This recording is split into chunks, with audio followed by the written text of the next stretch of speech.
Hello friends, നമുക്കിന്ന് നുറുക്ക് ഗോതമ്പ് വെച്ച് കുട്ടികൾക്ക് വേണ്ടി ഒരു കുറുക്കുണ്ടാക്കാം. അതിനുവേണ്ടി ആദ്യം നുറുക്ക് ഗോതമ്പ് നന്നായി കഴുകുക. അത് കഴുകിയ ശേഷം അത് നമുക്കൊരു ചീനച്ചട്ടിയിലിട്ട് നന്നായി വറുത്തെടുക്കണം.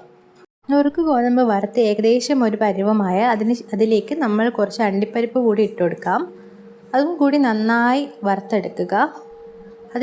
ഇതിലേക്ക് കുറച്ച് നിലക്കടല കൂടി ഇട്ട് കൊടുക്കാം. അതിനുശേഷം വീണ്ടും നന്നായി വറുക്കുക.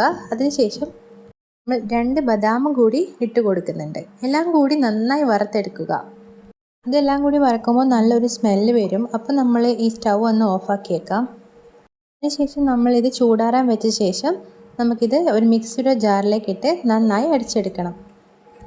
ഇവിടെ നമ്മൾ 2 ഡേറ്റ്സും കൂടി ഇതിലേക്ക് ആഡ് ചെയ്ത് കൊടുക്കുന്നുണ്ട്. കുരു കളഞ്ഞ ശേഷമാണ് ഡേറ്റ്സ് ആഡ് ചെയ്തത്. എന്നിട്ട് നമ്മൾ മിക്സിയിൽ ഒന്ന് കറക്കിയെടുക്കുക.